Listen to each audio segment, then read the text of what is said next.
that to something else for normal use or something? Yeah. Yeah.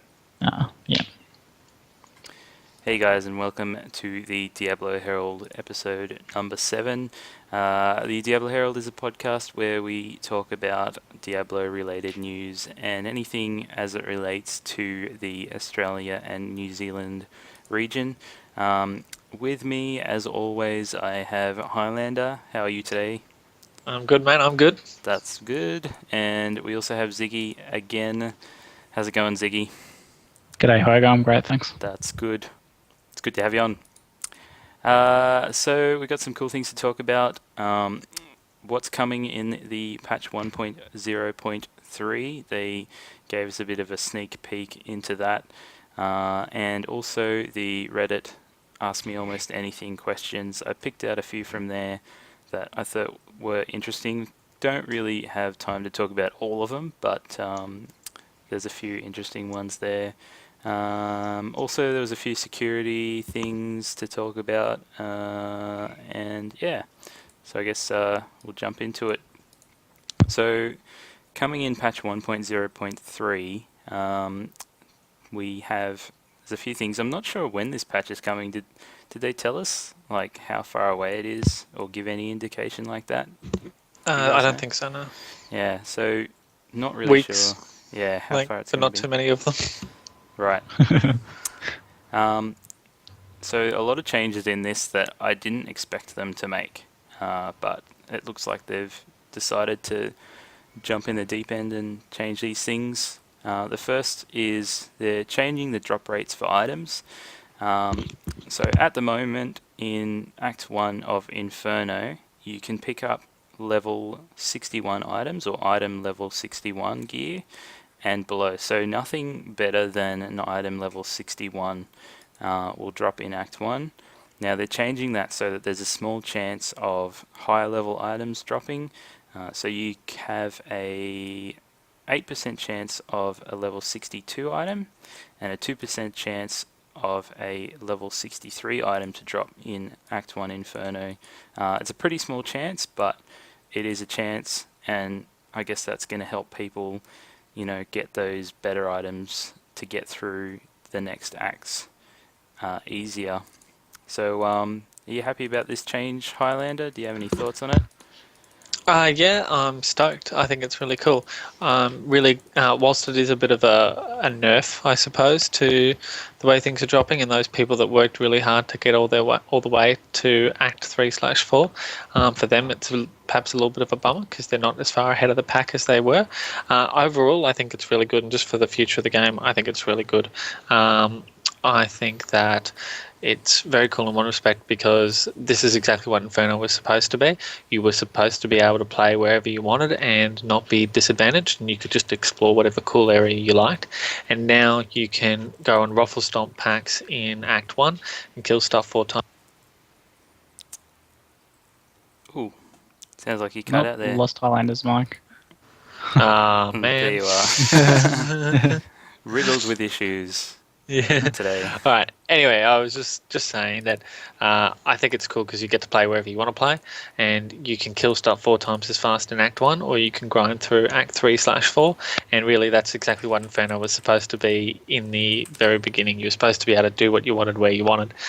So that's cool. I'm really stoked for that, and I also love the fact that once I hit Inferno, at any time I could very well get the best item in the game, and that's cool. Yep. Yeah, no, it's pretty cool. It definitely sort of adds that extra level of excitement to the game where, you have the small chance of picking up a higher leveled items. Well, that's what Diablo's all about. It's supposed to be you can crack an urn and get very cool stuff out of an urn. Yep. Cool. You have any thoughts on this one, Ziggy? Yeah, it is nice to know that you can just, crack that urn and get an awesome legendary, that there is always that small chance, even if it is, before it was 0, now even just having a 0.01 to get the best item in the game in Act 1 Inferno would be awesome. Yep. It's obviously going to have a negative impact on the economy inflation-wise, but I think this is coming in line with some other economic changes they're making, so I guess they're thinking that they can balance it out, like the increased amount of high-level gear that's coming from people that are only in Inferno Act 1. But I think more importantly, it's making it easier to gear for the higher levels of Inferno, which should help smooth out that difficulty a bit better, in that you can get upgrades in Act 1 Inferno and not just have to grind for gold so you can buy them. So, yeah, I think it's a great change. Yep. Yeah, I was wondering if, all these changes on their own are going to make, getting from Act 1 Inferno to Act 2 Inferno easier. But it was funny how, I was thinking about when you put them all together, it's going to make a much more significant change to the game. So I'm wondering if they may have even just gone a little bit too far and made it too easy. I don't know. Do you guys have thoughts on that? Do you think it might be too easy? I mean, they've still got to talk about the other changes, which we'll get to. Maybe I'll ask you at the end if you think that all of these changes will make it too easy. So you'll have to wait, everyone, till the very end to hear our opinions on that. Well, I mean, the end of this patch 1.0.3 conversation. Okay, cool. So with that, the next thing, they're buffing legendary items. Now, this is actually not coming in the next patch, but they've just put it in there to let us know that they're definitely buffing legendary items. The idea is for them to be generally stronger than blue items. I think when you see a legendary item, you should be able to know that it's going to be stronger than a blue item. I think there's going to be occasionally those blue items that are just really awesome and just happen to have rolled all the right stats and are going to be better than a legendary, but it shouldn't be happening very much. So that's the idea, and they're going to be giving us some more information after the 1.0.3 patch is out. So yes, thoughts on that one, Patrick? I think that part of I think there's actually. Am I showing up at the moment? Can you hear me? Yeah. Okay, cool. I think part of the issue is, a lot of the complaints were that blues are better than uniques or legendaries, and I don't know if that was strictly speaking true. It's just that with the amount of work that you had to go into getting a legendary, with the amount of blues that would have dropped in that time, you would be sure to have found better blues. So not, your standard blue was not better than your standard legendary. It definitely was. But this is now going to help, tilt things in the favor of that legendary. And that's really cool because they really need to be better. Just to be bummed out when you just got a legendary and it was so much worse than the stuff that you were picking up on average just before that blows. Yeah. So I'm really glad that they're going to be addressing that. And I was also really looking forward to what they were going to do about items. We were talking about this in our pre-release casts. I was really excited to see the item list and just to get it and to see what it was. There was nothing really quirky. There was nothing really exciting.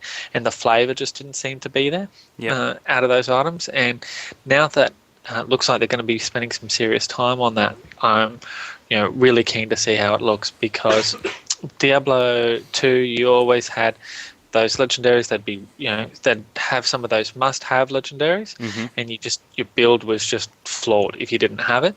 So I hope it doesn't go that far, but I do want to see some stuff where it's like you can build a build around this, and whilst it may not be the very, very best, it'll be viable and it'll be quirky and it'll be a bit different. So, something like even, the boots that are the fastest boots in the game, they've got no other stats, just about, or everything else is just, like you leave a whir behind you like the Flash or something. Yeah. Nothing really that's all that effective, but just in tune with the flavour.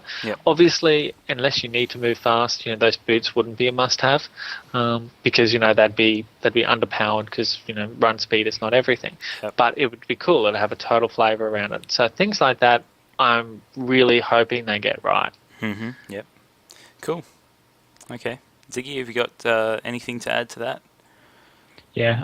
If general effectiveness buffs are good, and I hope that happens, but like Patrick was saying, I'm more hoping for flavor buffs and that they become more interesting, that they have these unique effects. Like higher run speed boosts would be cool, and they'd be fun to use. And having weapons that had a chance on hit to cast a random spell that your class can't normally get could be awesome as well. So I hope to see a lot more flavor in the items. Just in line with the lore with the items. You read the awesome lore on the items, and it's like he did the person who used this weapon did all this cool stuff, and wherever he walked, fire would trail on the ground and stuff like that. And then you get the item, and it has like plus 20 strength or something like that.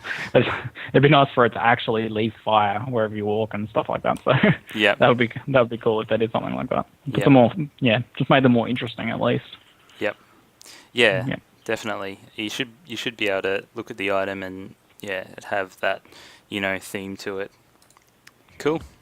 All right. Well, the next change that they're making is got to do with drops. So they're lowering the amount of guaranteed rares that are boss drops when you have 5 stacks of Nephilim Valor to 1. Now, I think, I'm not 100% sure, but I think it was 2.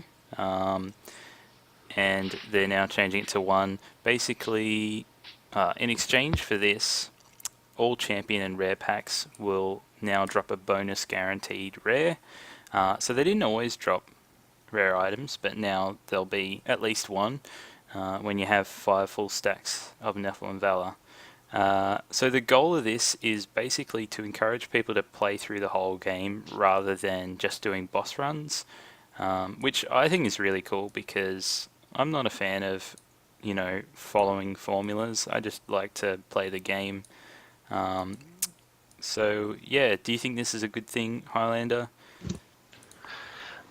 Generally speaking, I'm mixed on it. So I think that if you are going to be doing your standard playthrough of the game and it's a little bit better, and it means that those people that are playing standard are a little bit better off compared to those that are really searching for that form of efficiency, then that's cool. But I also think that it's just going to be same S, different smell in a way. And it's just going to mean that you're going to be just trying to find different optimal areas, and you're really just going to be smashing those various optimum areas. And the one thing that I do think is if I'm going to be doing the same thing again and again and it's going to culminate in something of a climax, then I probably would rather that climax be an act boss. To use Diablo 2 terminology, if I ran through Act 5 and then I finished on Pindleskin, that would be a bit of a bummer, I think. I would, if I was going to jump around Act 5 of Diablo 2, I'd want to finish on Baal. So, just thinking it in terms of that, that just sounds a little bit anticlimactic to me. Yep. Okay. Ziggy, your thoughts on it? Overall it's going to increase the amount of rares that's going to drop, so again it's going to be another inflationary thing. Overall, I think for the average player, it's a great change because it's going to encourage you to explore and do full act clears. And we might even start seeing videos on YouTube crop up of people, hunting down every single elite in the act and killing all the bosses, and that sort of thing would be cool to watch. I know I'd enjoy that sort of gameplay. So it's a good from a gameplay point of view. You're min-maxing players, as Patrick was saying, they're still going to min-max. They're still going to find the most efficient way to do it, and they'll get their 5 stacks, kill certain easy to get to or guaranteed champions, so they don't have to go looking for them, and then just quit the game and start again and do the same thing. So that's still going to happen, but I still think it's going to have an effect on increasing the variety of gameplay that we see. So I think that's a great change for that. How they deal with that inflation though, I think that's a bit more of an issue because if you're doing a boss run and getting 2 guaranteed rares, and that's 2 guaranteed rares, but now if you're doing your 5 stacks, killing a heap of champion packs and that, and getting more rares, and then getting your 1 from the boss, overall it's going to be a lot more rares that are dropping. Yeah, definitely. And that's the reason that I was surprised that they were doing a lot of these changes because of that inflation. I just thought it would pretty much ruled out a lot of these changes from happening, but obviously they're not afraid of those things, so I guess it's pretty early on and maybe they just want to see what happens. I don't know. Another point that I wanted to make too was the fact that this kind of change really evens things up between players who just go through and play the game and the players who deliberately go and find the areas that, specifically drop the most things, because, throughout the whole game you're going to be getting, the same sort of level of drops. So that's just another point that I thought was worth making.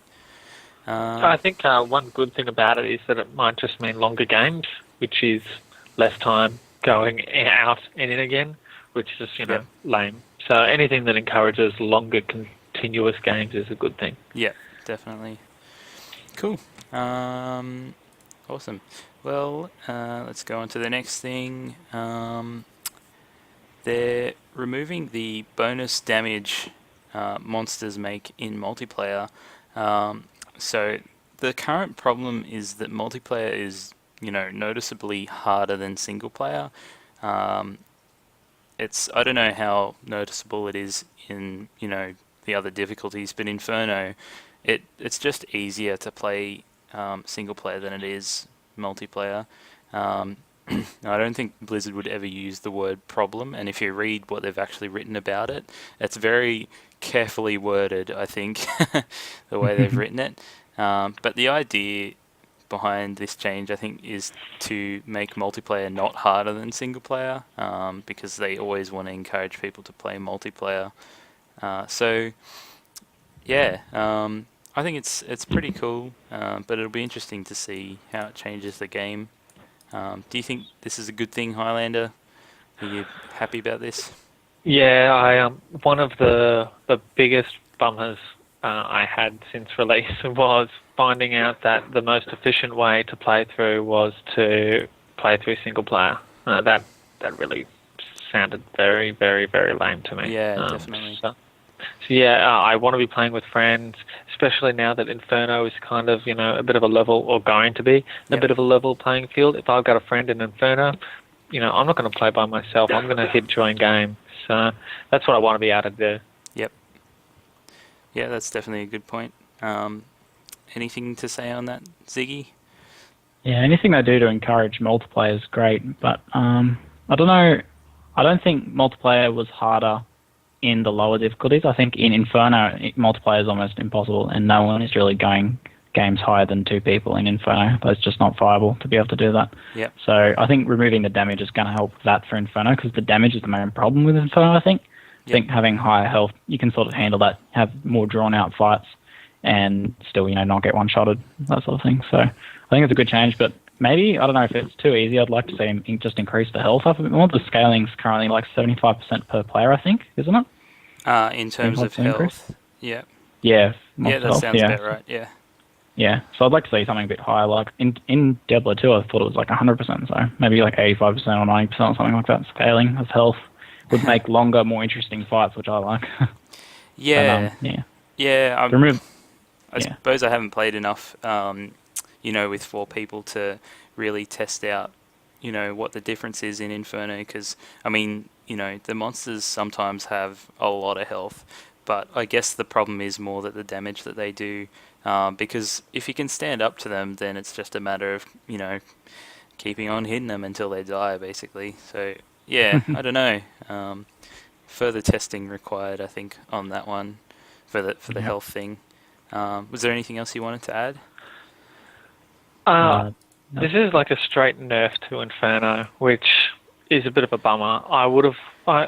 And look, we don't know exactly what they're going to do yet. I hope it comes with it like a trade-off, which is pretty much what ZiggyD was saying there. Mm-hmm. Just something to even it out. Yep. I want them. I love the focus of gameplay, but I really love the difficulty of Inferno, with the exception of random insane bits that just seem uneven. I'm just liking anything that just encourages multiplayer, but if they can keep that difficulty up, sweet. Yep. Cool. Just one thing quickly that they said on the notes here. They said solo versus group play will never be 100% equal, but our goal is to make them as close as possible, but on the side of co-op. So basically that means that I think the reason why they always go on the side of co-op, apart from the fact that it's just more fun, is that co-op's always going to be easier because you can work together with your friends to, work out strategies that work well together, and that's just the nature of the game. So I think that's why, one of the reasons, apart from the fact that, it's just more fun.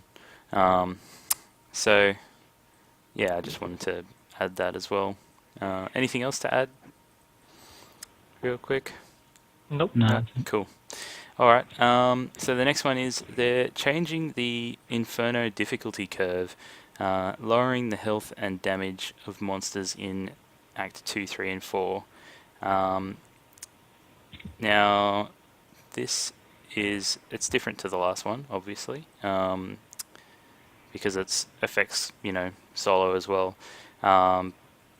Basically, it's Act 2, getting into Act 2 just feels like running into a brick wall. It's kind of ridiculous. The first time you walk out into those deserts with those bees that shoot the little bugs at you, you pretty much die instantly. It's not a lot of fun. So they're reducing the health and damage of all the monsters in those acts to make it not so much of a steep difficulty curve. Now, you guys haven't had the chance to make it all the way to Inferno, is that right? Yeah, I'm so close, No, but no, I'm not there yet. Yep. Nope. Yep. Not me. Yeah, well, it's basically ridiculous, like the difference between Act 1 and 2. It's very hard. So I'm really happy that they're making this change, and it'll be interesting to see. It's one of those things, it's just hard to imagine what it's going to be like. You have to really play it to feel the difference. But yeah, that's basically it. Did you have anything to add to it, either of you guys? I suppose when you're not there, it's hard to comment, but anything to say on that?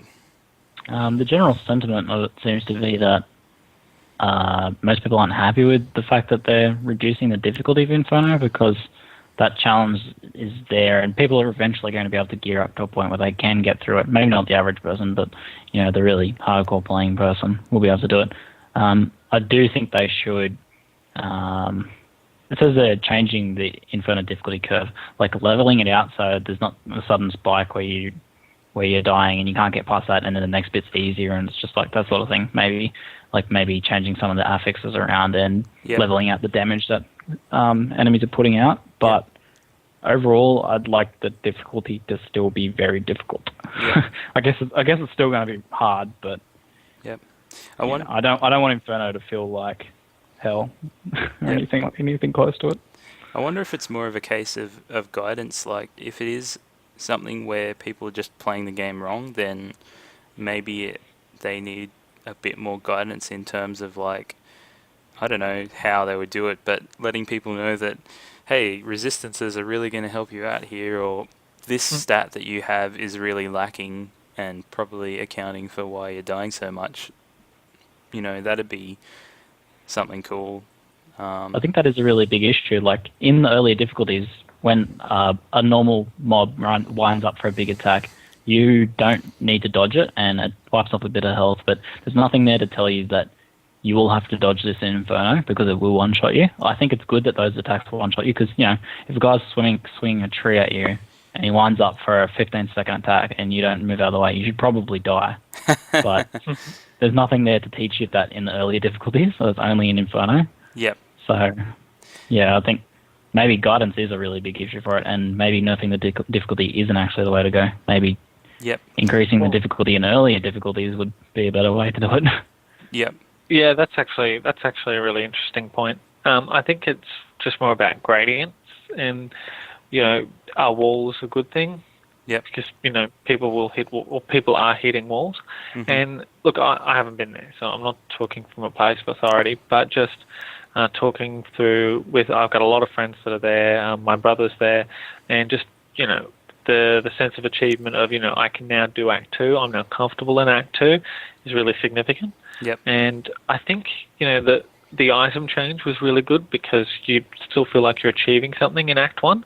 Mm-hmm. Now this, not so I'm not so fussed on this. I really was hoping, you get to that point when you're able to handle Act 3 for Inferno. The people that that are casual players think you're insane. Yep. That's what you want. Yeah, Yeah. right. Yeah, well, that's what. Yeah, it's interesting. It's one of those things where, yeah, it's all about education. Like, if people know how to get through an area, it's going to seem easy. But a couple of months ago, it didn't, because they didn't know how to get through it. And I think it's that not knowing that makes people go onto forums and get frustrated and like, how the hell am I meant to do this? So if they, like a couple of months down this track, when there's heaps of players around that know how to get through those areas, it's going to be more of a common knowledge thing of like, well, you just need to use this strategy to get through the area. So there won't be so many people getting frustrated. I don't know. It's a weird one. Do you guys agree with that? It seems like a really big change. I don't know if they should be changing. Well, if this was StarCraft, it'd be like making a huge change to the metagame when the game's only been out for a month. Yep. Yeah, good point. That's what it feels like. So I don't think they should be playing around with it too much yet. But it'll come down to execution, what they actually do change. They're not being very specific with it. Yeah, right. So we don't know how much of a difference it's actually going to make. Cool. One point one of you guys made before was just about like changing things intra-act, with whatever the modifiers are at the start, things like that. Yep. And just, I think they are keen to have those acts quite level, just from the item finding perspective, and Yep. the whole point of what Inferno was always supposed to be. So I get that, and you should inherently having a bit of a wall in that case as well. So again, interesting to see how it actually happens. Yep. Yep. Cool. Okay, well, let's move on to the next one. This is a pretty simple one, but with big repercussions. They're increasing the cost of repairs. There was a question about this on the Ask Me Almost Anything, which put forth a really good point, which was that the person that was asking the question didn't like this idea, because they were basically saying that, you're punishing people who are accepting challenges and trying to push through areas by making them pay more for repairs. It's going to sort of not encourage them to take more risks and that sort of thing. Does that make sense? Yeah, it's rewarding more conservative, careful play. Yep. So, what did you guys think on this, Ziggy? What did you think about it? I can't really see that point of view, because I primarily play hardcore mode, and risky play isn't encouraged at all. There's the repair 10% repair cost is nothing compared. Even 80 or 90% repair cost is nothing compared to losing a character. So Yep. I don't really understand the whole concept of zerging through and like just dropping a pile of bodies until you can climb over the enemies in one particular area that you're not prepared for in terms of skill or gear. So Yep. I say increase the repair cost to something exorbitant. Well, that's good. You have pretty much the opposite viewpoint to that. Yeah. Highlander, your comments? It's again hard to say without being there at those highest levels. Mm-hmm. I think with the case being with Inferno at the moment, you do avoid certain packs as well. Yep. So maybe that will change the equation a bit for people. It's okay, these guys aren't going to be worth the repair costs. Yep. I think that's cool. Yeah. Again, it's kind of a bit more strategy decision making that's going to go into that. Uh-huh. So that's a cool thing. And then I read a couple of posts on Reddit where some guys were pretty much saying similar things about, I found this awesome item and it took a lot of work, but I got it, and here's where it was from. And a lot of people were just saying, yeah, but you're the 1%. Everyone else is just doing the same, or everyone else who does the same thing cops a 4K repair bill or something like that. And it's just, well, when somebody mentioned 4K repair bill, it was a lot of flat looks that were redirected at that. Yep. Yeah, well, I mean, in where I'm up to. I think it's about 6k to repair all my gear from broken. So, but yeah, it's really not that much unless you get. Ooh, lost the call. Ah, you're back. Yeah, what happened? We're back. We I lost the heard, call for I a heard second. ZiggyD screaming. Screaming. You guys Oh, disappeared. freaking, and then I heard John going on with excellent points. Right. Okay. Well, All right. I'll start We're again. back. So basically, increasing the repair costs. Yeah, it's about 6k for me to repair my gear from broken, which is nothing really, unless Yeah. I get stuck on a pack and have to do it, 3 or 4 times, which obviously from I guess Ziggy's point of view is a bit silly because that's nothing compared to the cost of losing a character. So I'm all for this. The repair cost is pretty much off my radar. It's something I don't even think about. It's so insignificant. I think maybe that now that they've reduced the difficulty in Inferno, it's easier to do something like this because they're going to have less people having a real problem with this sort of thing because they're going to be dying less. But yeah, I don't know. I guess we'll see. Like you were saying on the buffs, the nerfs to Inferno. We don't know how much, what the factor's going to be, how much they're going to increase the cost. So we'll find out when we see. But This is a nerf to stupid gameplay. Let's not sugarcoat that. They did say they were looking to increase it by 4 to 6 times their current levels. Yeah, that's good. Seems like a good amount. yeah, that's a lot. Yeah, so that'll be interesting to see. In combination with the nerf to the monster difficulty. Yes. Anything else to say on that? Either of you? No. No. That's it for me. Cool. So next thing is they'll be they'll be changing how increased attack speed works because it's too powerful. So they may simply just be reducing the value on all items, but it's still not 100% decided how exactly they're going to go about it. So basically all it is increased attack speed at level 60 is just so overpowered. Like I think I've got 2 rings that I bought at a vendor for like 5k each, and they've got 14% increased attack speed and like 60 dexterity, and that's all it is. And it was better than whatever I was using, which was like rare rings that I'd found somewhere that seemed awesome at the time, but were nothing compared to these blue vendor items that I bought. So yeah, but we don't know exactly how they're doing it. It becomes very complicated, all the math behind increased attack speed. Did you have anything to say on this one, Highlander? Any stat that is just the must-have stat is a bummer. So yeah, good that they're looking to work on it. One interesting thing was that they weren't sure exactly how they were going to fix it. They were looking at A, just simply reducing the values, or B, adding diminishing returns. Yep. And whilst they said they were leaning towards A there, I'd like reinforce that with I just like stuff that makes sense first time you read it. I think that's good for getting into games. I think it's good for accessibility. I can go on all day as to why I think that's good. So Yep. I hope they go down that road. Yep.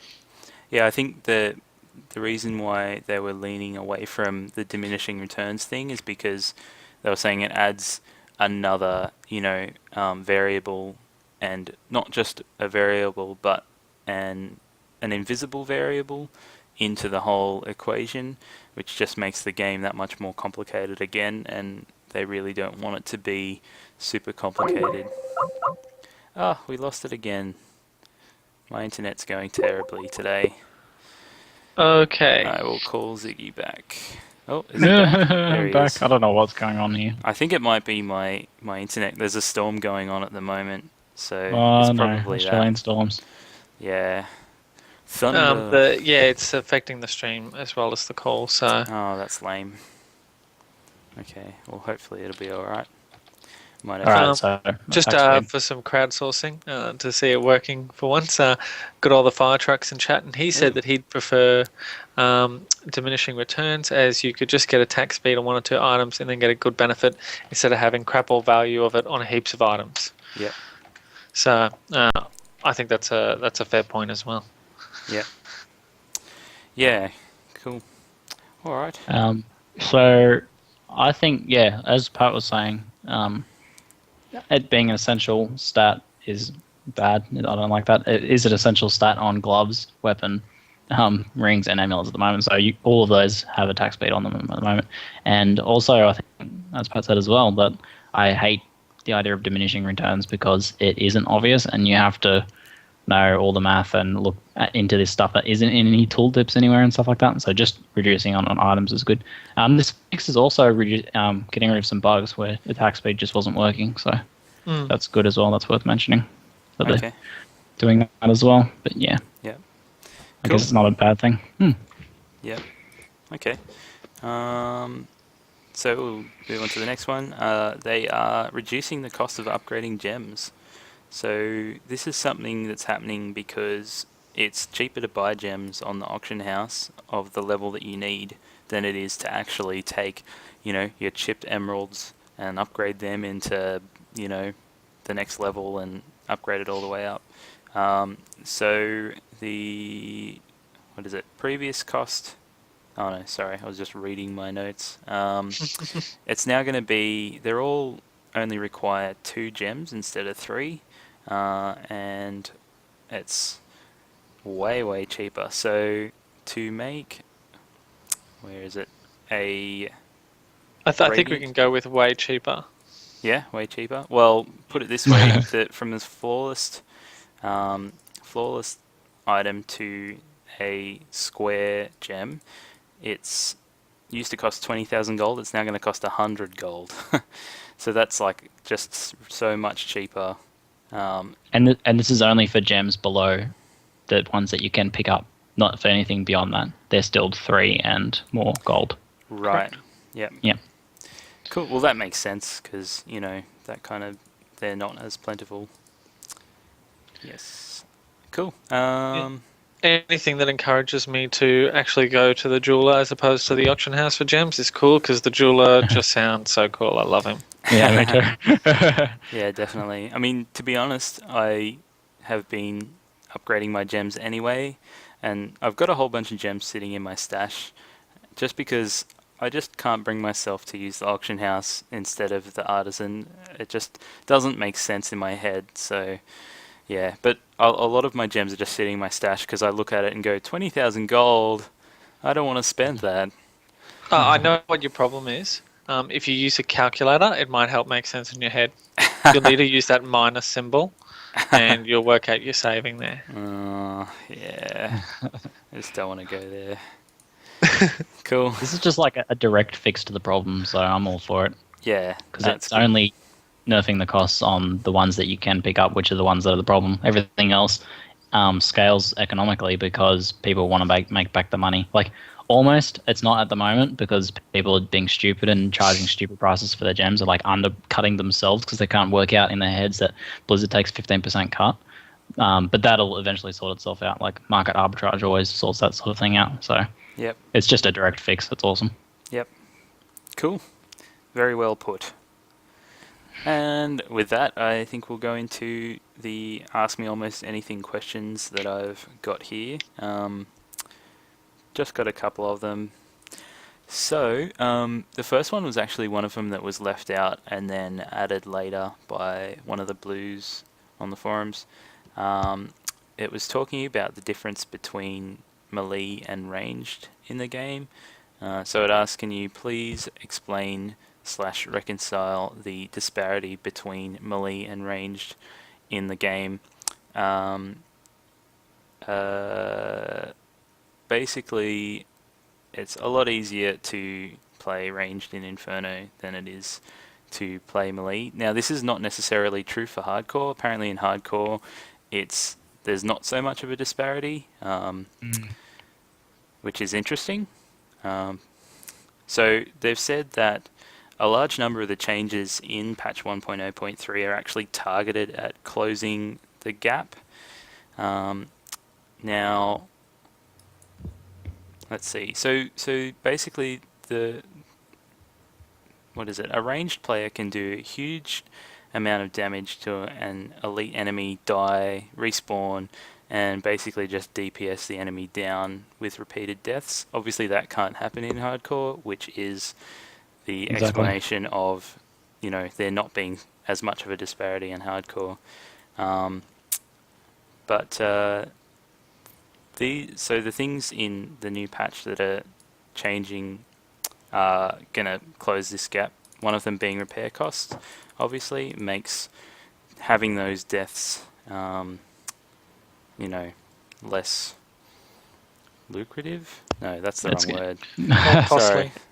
It's going to make it more like hardcore mode in that there will be an expense to dying. Yeah. Not just $6,000, whatever. It's going to be a lot more. So, yeah, that will just change the way people play a little bit, and I think that will help. Yep, makes death more meaningful. That's it. That's what I was trying to say. Cool. Yeah, so does that all make sense? I know I was a bit sort of had a million words in my mouth then, but it's a bit confusing. Basically, the way people play melee characters is they play a more defensive style, so they balance out their DPS with their armor and damage resistance and everything like that. Whereas most ranged characters in softcore play glass cannons and just max out their DPS, like the wizards and the demon hunters especially just max out their DPS. So both classes are going to die at the moment in Inferno. It happens. Yep. But the ranged character can get a lot more damage off before they die. Yep. So that's the problem for the disparity. And obviously, as you said, that's not a problem in hardcore mode. So yeah, I think the repair costs are going to make a big difference to this. I don't know what they're just going to say that they're going to reconcile the differences. They didn't say how. A large number of the changes in 1.0.3 are going to close the gap. Yeah. Okay. Yeah, so he does go and explain all of that stuff, and it's in the Ask Me Anything, almost anything transcript, which I'll put the link in. But yeah, he does explain it all in a lot of detail, and it's really awesome. So you should go and read it if you're interested. But we'll go on, and I've highlighted some of the points they've made. So another one of the other changes they're making, the enemy health and damage reduction. So they said that they're hoping that the incoming damage reduction will make some survival stats more appealing to ranged classes. So in other words, because there's less damage being done to you, it makes more sense to build defensive, because you'll be able to take more hits rather than just forgetting about defense in total and just dying more often, and trying to avoid any damage. Does that make sense? Yeah.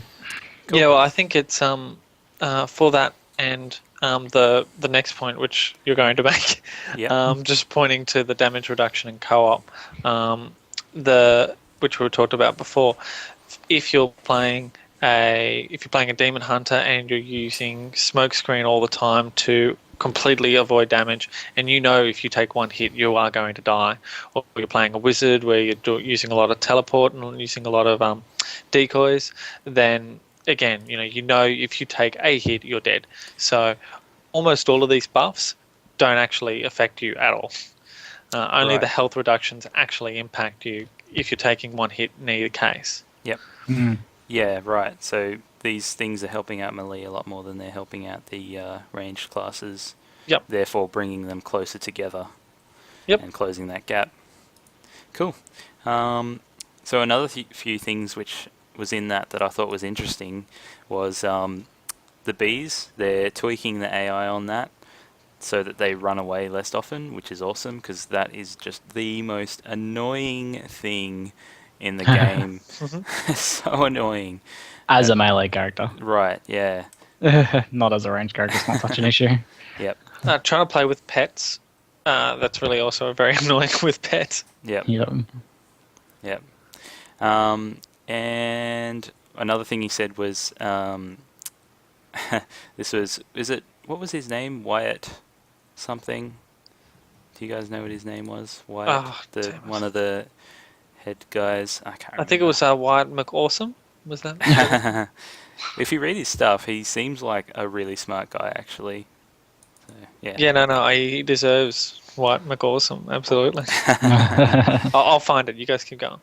Um, so he said, I actually spent some extra time the other day to make sure that the sand wasps run away from you, and if you start chasing the wasp, it doesn't turn around and shoot 4 bees in your face, which, for me, will pretty much kill me or take me down to 10% health.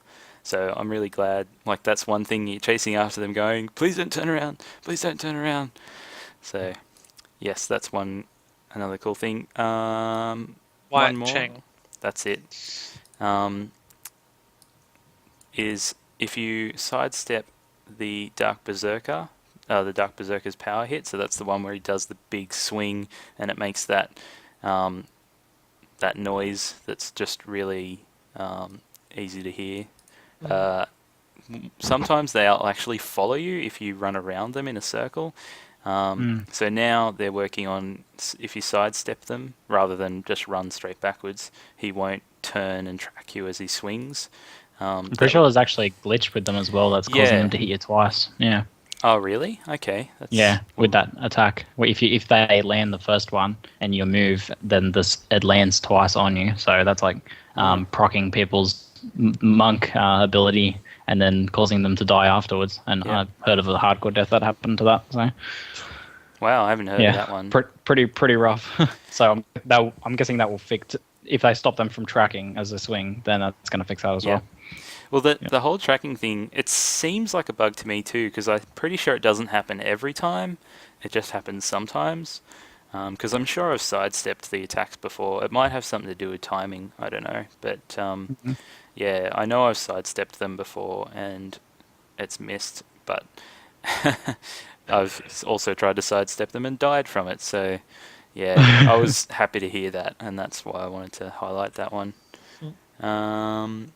Another adjustment being made is increasing both the maximum range and the dead zone of mortar, which is good as well, because I've had a couple of mortar packs in Inferno where if it's like a ranged pack, you'll have one that you're standing next to and he's mortaring away over your head, and then another one standing like behind him and his mortar's like landing right on your head while you're in melee range of the first guy.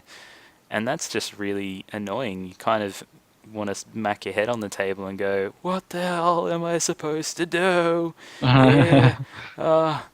It's meant to be anti-ranged. Yeah, it was just a giant cluster of, wasn't it? It was just like, you couldn't do anything with them. So increasing the range was good, because even as a range character, then you can like get up close and personal, and that will be cool and tense. Yeah, because apparently, like, then ranged characters were also just standing even further away where they could still attack with ranged attacks.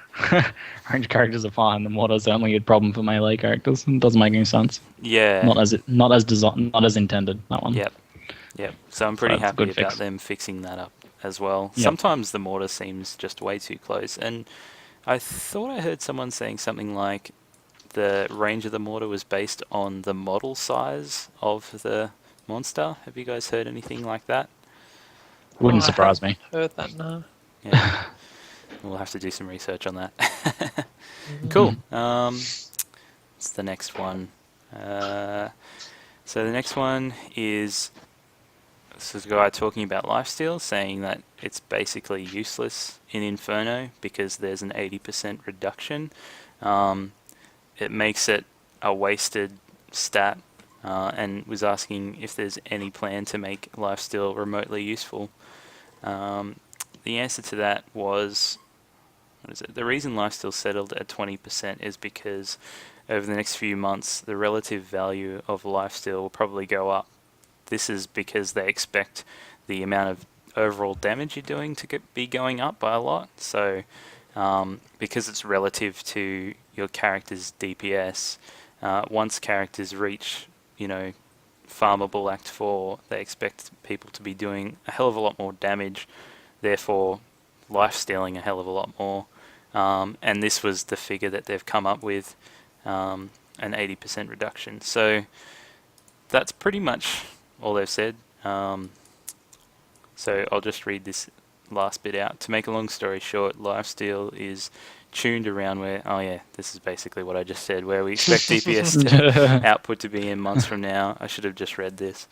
As people do more damage, get more survivability, and generally find they can AoE things more than they used to, we expect the value of lifesteal to go up. So yeah, I guess it's the whole AoE thing as well. When you're AoEing, you're doing a lot more overall damage, therefore doing more lifesteal. So yes, Highlander, any thoughts on that one? This just ties in nicely with the conversation that we were having before about attack speed. Yep. So if they nerf attack speed pretty hard, then life on hit should lose its relative value. Mm-hmm. So that should give that should be a relative buff to lifesteal. But I think it's actually really cool because just talking and thinking and listening to them discuss the very, very, very end game. Yep. Which is, lifesteal is going to help you feel like you've broken the game. And this is going into another topic that they actually had, where they were talking about things that would make you feel like you've broken the game, and lifesteal being one of them.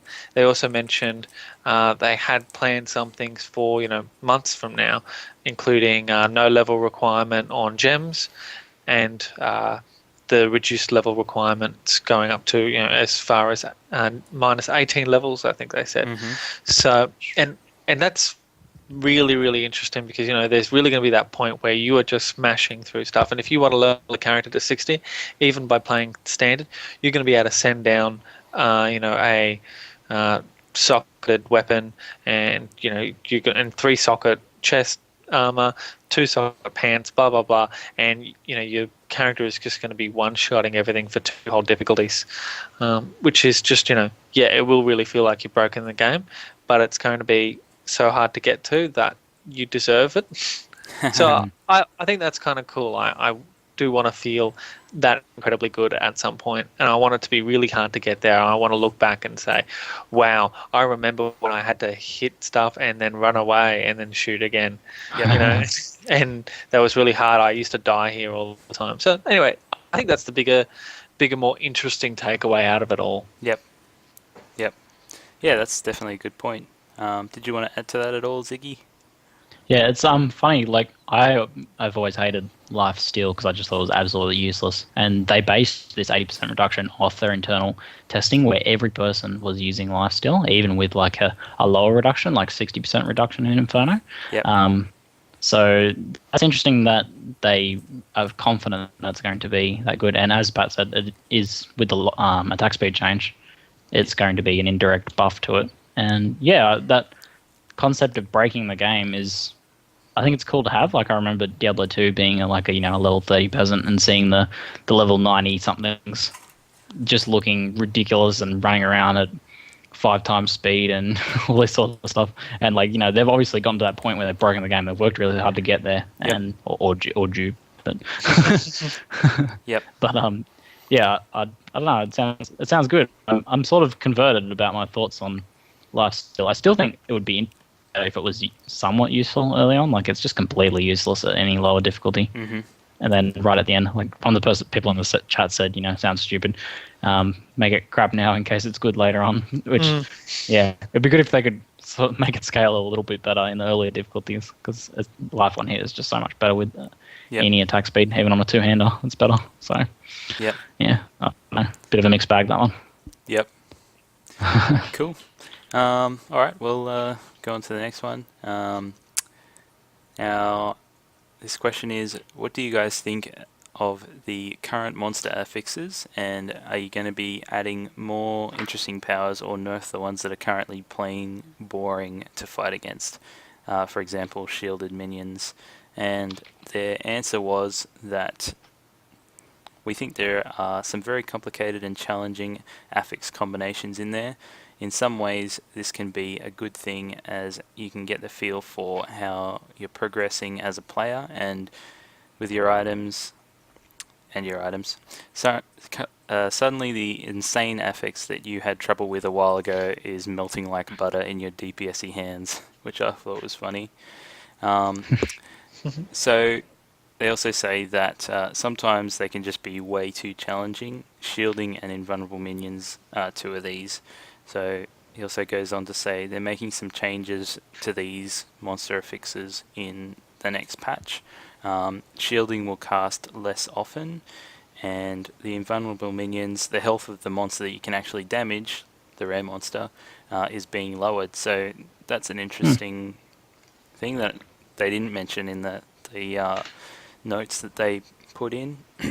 But that's going to make a big difference to those things. It's going to be a lot easier to kill that rare monster. Did you guys read this one? Ziggy, did you read it? No, I didn't read it, but hearing that now about the change to the invulnerable minions, because I was wondering how they were going to do that. And I don't know, I think that's interesting, because now it's like you have this champion made of, if they do decrease the health a lot, it's going to be like this champion made of glass. You just have to get one good hit off, but it's so hard to get to him. I think that'd be really satisfying when you do get him and he just explodes and everything else dies. I think that'll be awesome. It could be really fun. Yeah. But, yeah. Yep. Anything to add to that, Highlander? No, I totally get it. Invulnerable minions were just kind of bits back. And I'd heard a lot about it, but yeah, this I think is fair. I want Inferno to be really, really hard, but I don't just want there to be one definitively spastic stat. Yep.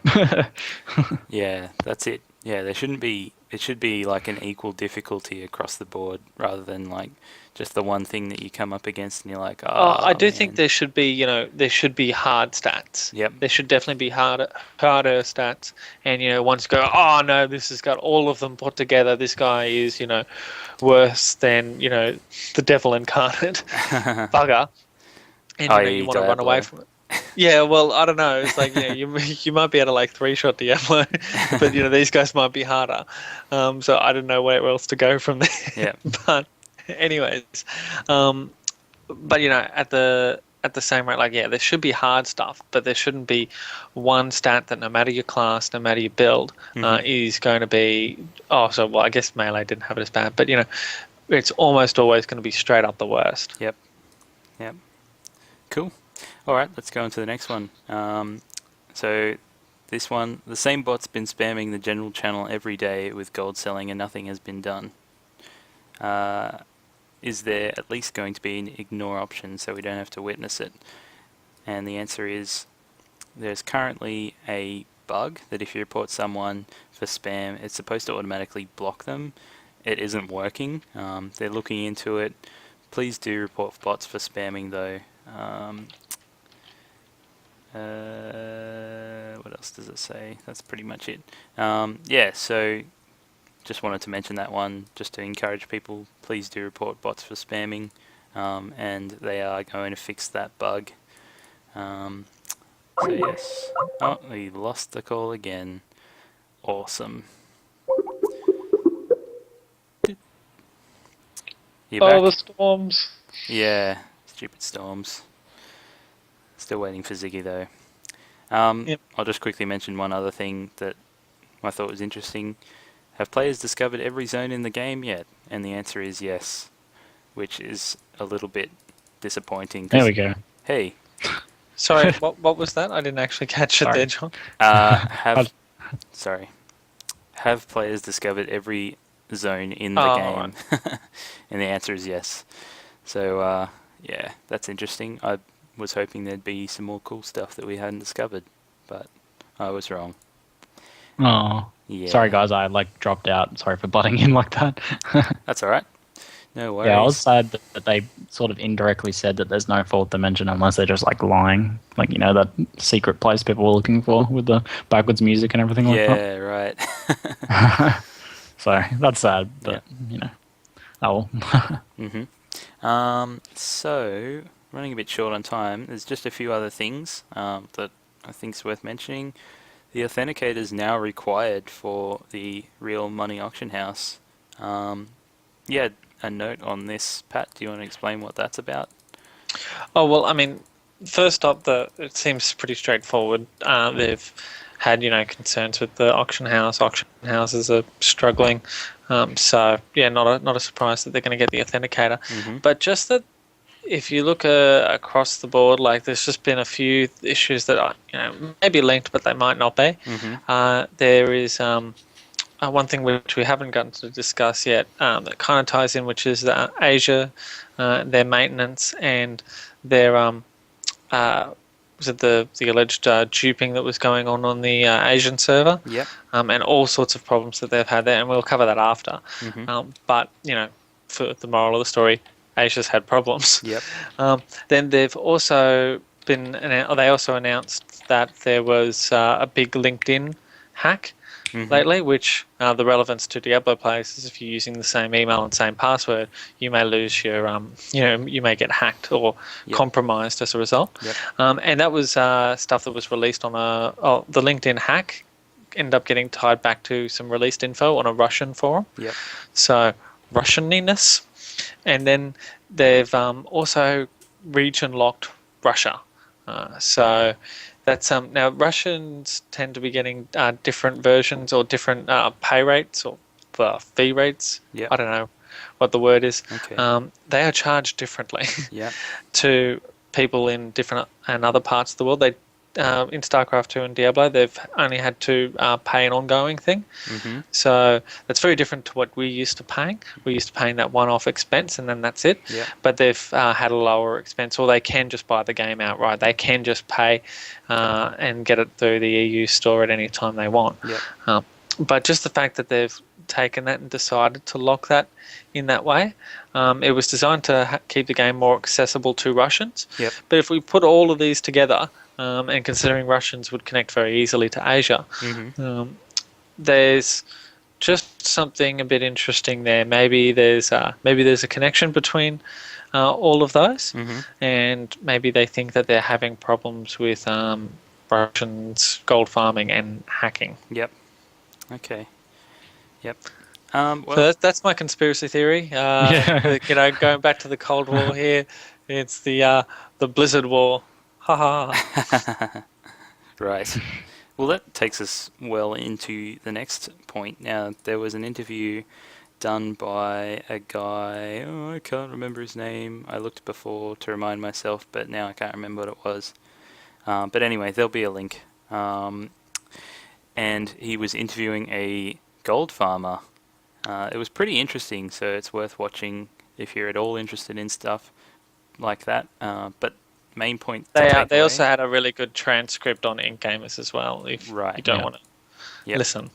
Which it probably wouldn't be a bad way to check it out that way either, because the video itself is pretty odd because the guy's using like text-to-speech, so you can't hear his voice and all that kind of stuff. Yeah, no, I'd totally recommend that.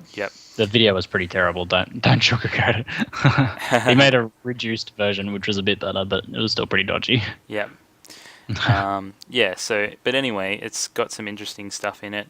Few things that I took away from it was the reason he was doing the interview is because he wants less people to be farming so that the gold he farms is worth more. He seems to be someone who knows a bit more about what he's doing than your average gold farmer, I guess, and doesn't think that he'll get caught. So he just wants gold to be worth more, which I thought was interesting. I think you got to bring it back to the stuff that he was talking about, which was pretty much that once the real money auction house goes live, in his opinion, the economy is going to be just absolutely screwed. The gold price is going to plummet through the floor. Item prices are going to plummet through the floor. Now, the next step in any logical person's thinking would be, well, why are you telling me this? Which comes back to what you were saying is, he actually thought that nothing they could nerf would change him because it's all botted anyways. But anything that Blizzard would do would be things that would hit the amateurs or hit the standard people trying to gold farm. In which case, you can see why he would be interested in that, because it would increase the value of everything he's done to date. Right. This guy was serious business too. He was running over 100 accounts that were doing each 400k an hour, was it, or something like that, at least. And something I didn't know either was that you can run each account on EU and Americas at the same time, which just seems a bit odd. But yeah. So also another point was they talked a lot about how people get their accounts hacked, and obviously the most common way after watching this is, people signing up to websites that are Diablo related and those websites getting hacked. And if you're using the same email and password on those websites as you do to log into the game, then they just grab all of that information and try to log into Blizzard using that information and just wait for one to work. And he said that, it's usually between a 1 to 10% hit rate between the amount of accounts or the information they gather and the information that actually works, or the passwords that actually work.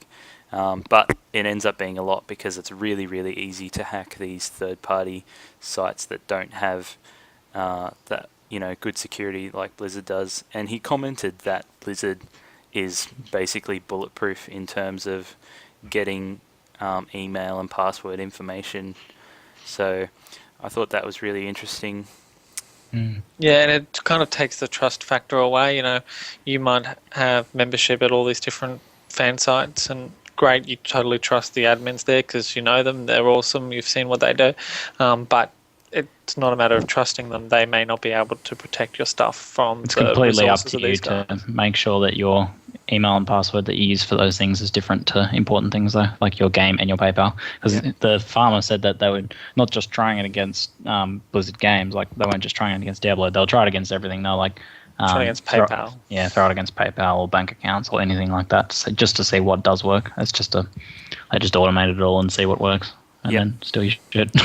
Yeah, so it's a good idea to have a unique password for, your Blizzard games and, your internet banking, your PayPal, and your email as unique passwords. And I suppose for forums and things like that, you can just have a regular old weak password so that if it gets compromised, it's no big deal.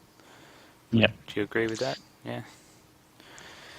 One Cool. thing before we move on is just to note that there's no way to prove this guy was actually a gold farmer. Right. This could have just been some epic troll. Yeah. I don't know how the fellow tracked him down. It was pretty. The information that he was talking about, that was pretty. If he's not a gold farmer, he knows a fair bit about what's going on, and it is a good insight anyway. But I don't know. Right. I heard people saying that and giving that opinion. I didn't actually see anything in there that resounded authenticity to me. It could have really just been made up. Yep. And the guy who made the video, by the way, his channel's very heavily into promoting his stuff. So, it could be the whole thing could be a promotion, as you're saying. But if it is real, nonetheless, the advice there is still good about the passwords and changing emails and that sort of thing. Yeah, definitely. Yeah, actually, that's one thing I was going to ask you guys, which I forgot about, was did you think it was real? But you pretty much just answered that question. So, yeah. The guy, the admin at InkGamers, actually said that them getting hacked was an issue that they'd had in the past, and they thought, well, why would somebody want to replicate forum posts or post to somebody else? What's the point? Yep. And then he sort of tied it together there. So even if you don't believe the interview, you can definitely believe that those sites do get hacked. Yep. Yep. Which is also another reason why you should have an authenticator. Reason number 794. Which leads me to something else I am doing, which is a bit of an authenticator giveaway. I've got 6 authenticators to give away, and I'll be doing something either through YouTube or my Twitter account. So, yes, keep an eye on Twitter and my YouTube for more information on that. I haven't decided exactly how I'm going to do it, but I've got them, and I want to give them away so that anyone that has trouble getting them can, get one for nothing. Unfortunately, I can only give it to people within Australia, so sorry to anyone outside Australia, but anyone in the US can get it pretty easily, so... What about Kiwis? Not even Kiwis? Unfortunately, no. Sorry. But very noble of you nonetheless. There you go. Taking Australia's account security and gaming lifestyles into your own hands. For at least 6 people. For at least 6 people. I approve. Cool. Yes, so keep an eye out for that. Now, I am going to go ahead to the last one, just because we've been going for a while. So there's been some downtime on the Asia server, pretty extensive downtime. Do you want to explain this, Ziggy? What's been going sure on? thing. So there's recently a post made on Reddit, someone from the Asia server who's, just telling people, because people don't really seem to have a good grasp on what's going on in the Asia server. Like, there was some duping stuff going on recently, item duplicates being made, due to the way that the server was being backed up. Yep. Where there was a copy of the server information somewhere available and people were able to get hold of that or do something to exploit it, and I don't really understand it, but get duplicated items. So over the past 26 days, there's been maintenance every day. So, we've That's been insane. annoyed with our couple hours maintenance once a week, but these guys have been having it every day. And then yesterday or the day before, they had a 12-hour maintenance period, which ended in Blizzard coming out and saying in a blue post that Blizzard has declared an indefinite maintenance period. Indefinite. Wow, So, and that's going on at the moment, is that right? Ziggy? Hello? No? Highlander? Storms suck. There it goes. Hello. There you are. Hi. dropped there again. Yes. Oh, damn, I don't know what's going on today. Okay. We're obviously being hacked by gold farms. Oh yeah, no, we're being hacked. No, they know about us. They know. I don't They have know an about me. authenticator for Skype.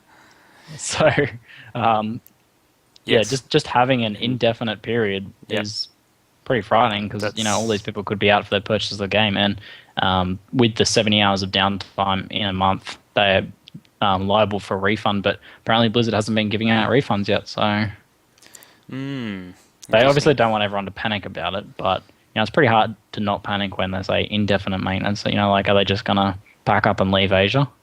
Yeah, that's pretty crazy. I guess within the next couple of days, we'll probably find out more about exactly what's going on, because it's all pretty fresh information. Is that right? Yeah, post was only made 12 hours ago or something, 20 hours ago. Yep. So, yeah. Yep. The severity of it's pretty damn bad, though. That's really, really, really bad, and I'd be so gutted if I was playing on the Asian server. Yeah, definitely. Yeah, I'd be crying. I'm crying for them. That's very sad. Yep. And just coming back to one of the things that I alluded to before, they did actually have a couple of duping issues on the Asian server. There were side effects of some of the stuff that had been going on. So I don't know what made Asia so different all along. I don't know if it was whoever's actually hosting it over there, or if they've been attacked in different ways. I don't know, but whatever's happened there in terms of duping and whatnot hasn't applied to US or European servers. The OP of this said this, sort of what explains that is that the main issue was that the server was kept backrolled afterwards. Some players were started to abuse it to copy items, so it was the way that the information from the server was being stored, which was differently to the other two servers. So the same was thing that because of problems? Yeah. Was that a symptom of the issues, and because then it was getting backrolled, they were able to dupe? Yeah, I don't know what caused the backrolling, but yeah, the backrolling was the cause of duping. I think so. I think the backrolling was a symptom or something that they were doing to address the obvious issues they're having in Asia that they're not having elsewhere. I still just don't know what made Asia different in the first instance. Yeah. But there's all been this flow-on effects of just awfulness. There's been lots of posts being deleted and things like that, so it's hard to find out what's actually going on. Deleting conspiracy theory. Yep. It's the Russians. It's Soviets. It's just sad. That's what it is. That's the main thing it comes down to. Makes me sad. Yeah, sucks. Cool. Well, guess that's it then. That was epic. We're going to go on to our hardcore play after about a 15-minute break or so. Can Considering we've got overtime, it might be a 2-player one actually. Ah, right. We'll see how we go. That's where we go. So this has been the 7th episode of the Diablo Herald.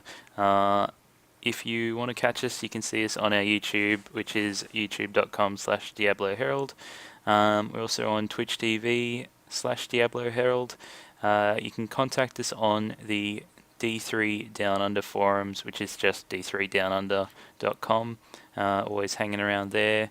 Or on twitter.com/Diabloherald. You can get me on there. I'm a lot more active on that these days. You can also email us at diabloherald@gmail.com. And Patrick has a YouTube. Plug yourself there, Patrick. Okay. YouTube/Scottish Me is where you can find me. And please do follow me on Twitter at Highlander SC. Sometimes I do have stuff that I post up there to hidden unlisted YouTube videos, which may not make the grade for full release, but for anyone who's interested, they're there. So when I do post some good stuff that may not make the grade, I do post it and tweet about it there. So that's one way you can find out stuff about me. Cool. And Ziggy, how can we find Yep. you? Follow me on Twitter at /ZiggyD Starcraft and /ZiggyD Starcraft on YouTube as well for my channel, which I'm trying to upload a new video to every day. I'm playing lots of hardcore and things like that, and some guides and things like that. So yeah, thanks. Cool. All right. Well, that'll be it. Thanks for listening, guys. See ya. Ciao. See yous.